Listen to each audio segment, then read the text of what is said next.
They say education is the key to unlocking the world, a passport to freedom, but for John, it was like a heavy padlock on his life. Who was the great liar that said, education is the key? John said as he stared at his master degree. $2, 500, due in 14 days. John Williams stared at the hospital bill, his hands trembling so violently the paper rustled. The words blurred through his tears. Emergency kidney treatment. Without immediate dialysis, patient has 8 to 12 weeks remaining. A violent coughing fit from the next room, followed by his mother's weak voice. "Johnny, I can't breathe." John fell to his knees beside her bed, clutching the faded family photo on her nightstand. Him at graduation, her beaming with pride, both believing education would be their salvation. "I promised Dad I'd take care of you," he whispered, voice breaking. Outside, a Mercedes-Benz roared past. Marcus, his former classmate who'd failed half his exams, now laughing with friends in designer clothes. Marcus lived in Victoria Garden Estate, while John counted coins for bus fare. John's eyes found his awards of excellence covered in dust on the cracked wall. Best graduating student. Hundreds of job applications. 0 callbacks. Why does life reward the lazy and punish the diligent? His mother's breathing grew shallower. 12 weeks. Maybe less. That night, John sat on his floor, staring at his father's rusty clippers. One desperate idea could save her life. But was he willing to sacrifice everything he'd been taught about dignity? The clipper's vibration felt alien in John's educated hands.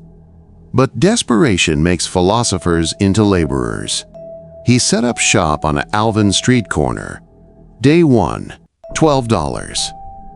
Not even enough for his mother's pain medication. "You sure you know what you're doing, brother?" asked his first customer, eyeing John's shaky hands. "Trust me," John lied. But engineering precision kicked in. Every cut became geometry, every style a calculated design. By week 3, he'd earned $120, still nowhere near the $400 weekly dialysis cost. John watched his mother grow thinner each day, her skin turning yellow. She'd stopped asking about the hospital. Then Tuesday changed everything. A sleek Lexus pulled up, chrome gleaming, engine purring with money. Out stepped Mike Thompson, John's university friend, now wearing a suit that cost more than John's entire setup. "Johnny boy." Mike flashed a roll of hundreds. "Still playing barbershop?" "I made $3,000 last week," Mike said, his Rolex catching the sunlight as he leaned against his Lexus. John's current customer shifted uncomfortably. The air felt thick with unspoken possibilities. $3,000 while cutting hair?" John asked, though something in Mike's smile suggested otherwise. Mike's voice dropped to a conspiratorial whisper. "Brother, there's a market you don't know about. High-end. Very. Specialized." John's hands paused mid-cut. "What kind of specialized?" "The kind where wealthy women pay serious money for complete discretion." Mike's eyes gleamed. $300 per session minimum. Sometimes much more for additional extra services. The phrase hung between them like forbidden fruit. From inside the apartment came his mother's violent coughing, each spasm like a countdown timer. John's hands began to shake. "Think about it," Mike pressed, sensing weakness. "Your mother doesn't have 12 weeks to wait for your principals to pay her medical bills." He slipped a business card into John's trembling palm, the expensive cardstock feeling like a contract with the devil. "5 clients tomorrow? Your mother's dialysis money in 1 day. But don't think too long. Opportunity has an expiration date."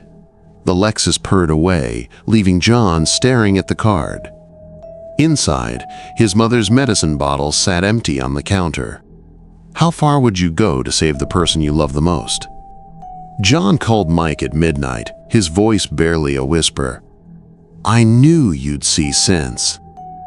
Mike's satisfaction oozed through the phone. "Listen carefully. The basic shaving service pays well. But the real money comes when clients request enhanced experiences. Enhanced how? Lonely, wealthy, and pregnant women, John. They pay for companionship beyond the professional service, sometimes much more. Mike's voice turned calculating. I document everything for insurance purposes. These women value their reputations. John's stomach churned. Through the wall, he could hear his mother's labored breathing, each wheeze a reminder of time running out. I'll do the basic shaving service only, John said finally. Mike chuckled. We'll see how long your principles last when you're holding real money and come across real opportunity to go to the next level. 2 days later, standing outside a Victoria Island mansion worth more than John's entire neighborhood, his hands shook as he knocked.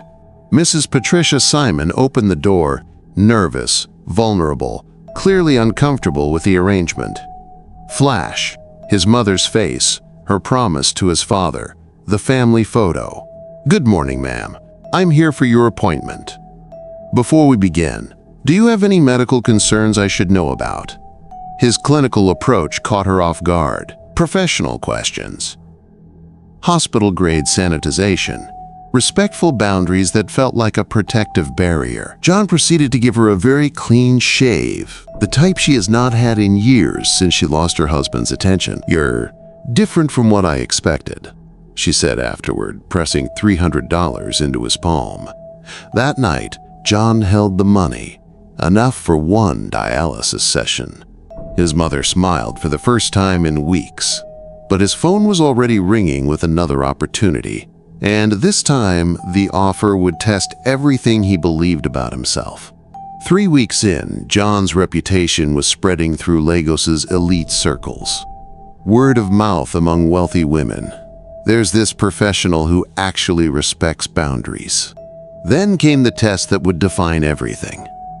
Mrs. Adebayo, a socialite worth millions, laid $1,000 on the table after her session. That's for additional comfort services, she said, her meaning clear. John stared at the money. 2 dialysis sessions. His mother had missed her medication yesterday because they couldn't afford the refill. Just this once, a voice whispered in his head. Instead, he heard his mother's voice.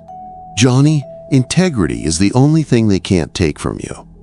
I'm sorry, ma'am. I only provide professional shaving and grooming services. I don't go beyond my boundary. Her face twisted with fury. You'll regret this. I'll destroy your reputation with one phone call. It looks like you are new into the game. I guarantee you will not go far with this attitude. She stormed out, leaving the $1,000 on the table. John stared at the money for 10 minutes. Then he left it there and walked away. Meanwhile, Mike was making different choices. He eagerly accepted such offers. He was always on the lookout for happy-ending special services. He secretly records every encounter, building his leverage for future blackmail. But instead of destroying John's reputation, Mrs. Adebayo's anger backfired. Word spread. He can't be bought. He can't be compromised. This one is different. He is tested and trusted. The second month brought $2,000 weekly. His mother started treatment. Then she walked in. She didn't walk into John's workspace. She commanded it. 60 years old, diamond earrings that could buy cars, but something deeper appeared in her calculating eyes. Intelligence, power, danger. 2 bodyguards stationed themselves outside like sentries. Madeline Carter, she said, her voice carrying the weight of empires.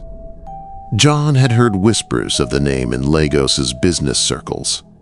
Hotels, shipping, mining. Half the city's skyline bore her invisible signature. She watched him prepare with unsettling intensity, her eyes cataloging every movement like she was reading his soul. You seem to have studied at a school like the University of Lagos, she stated, not asked. Yes, ma'am. MBA in engineering, top of your class. Her smile was unreadable. Yet here you are. The words felt like a test, each syllable weighted with hidden meaning. "I'm doing honest work, ma'am. Excellence has no hierarchy." Something predatory glowed in her gaze. The session proceeded in electric silence, every moment feeling like an examination John didn't understand. During her second visit, John's phone rang mid-session. Another client offering $2,000 for happy ending extra services. Madeline's eyes never left his face as he politely declined, her expression unreadable as stone. "Fascinating," she murmured, making a note in a leather journal. Third visit brought the question that would shatter John's world.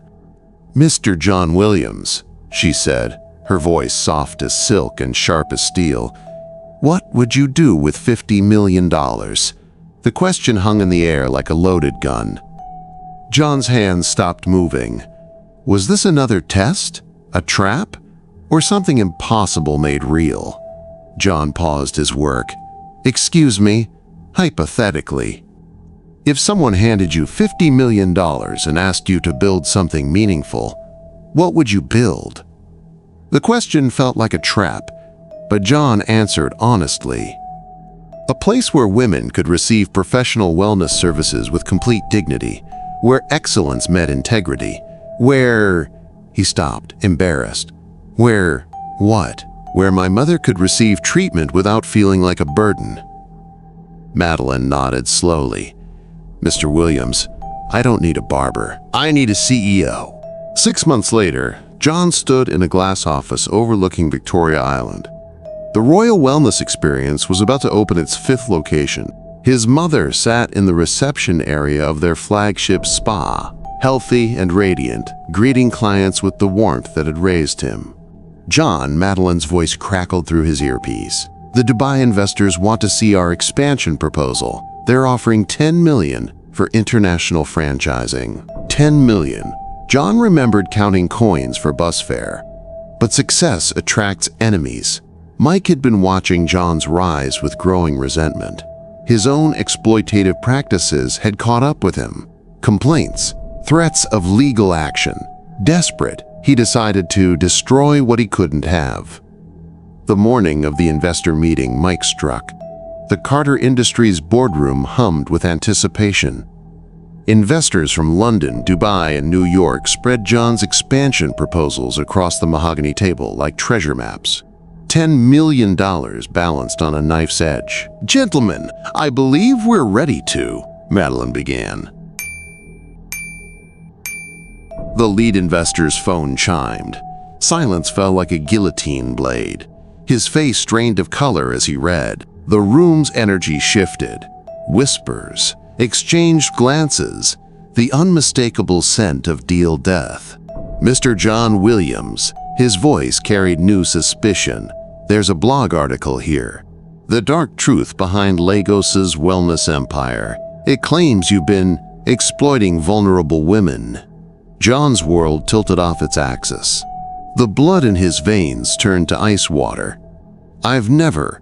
Photos, testimonies, bank records. The investor's tone had turned arctic. "These allegations are extensive." Around the table, laptops snapped shut. Documents slid into briefcases. $10 million evaporating like morning mist. "We'll need a full investigation before proceeding," another investor declared, already standing. John watched 2 years of integrity dissolve under Mike's calculated revenge. His mother's face flashed before him. Healthy now, but for how long if this empire crumbled? Then, Madeline's assistant burst through the doors, tablet in hand, eyes wide with urgency. "Ma'am, the internet is exploding." Mrs. Patricia Simon just published a comment under the article with video evidence. The room froze. She read aloud. "Michael Thompson is a serial blackmailer. My evidence against a predator. She has recordings, bank transfers, police reports. Ping, ping, ping." Notifications flooded every phone in the room. Client after client defending John. documented proof of Mike's extortion attempts, evidence of his illegal recordings. The lead investor looked up, his expression completely transformed. Mr. Thompson's been arrested. Multiple victims came forward. The evidence is overwhelming. In the sudden silence, John could hear his own heartbeat. "Mr. Williams," the investor continued, a slow smile spreading across his face. "We're tripling our offer 2 years later."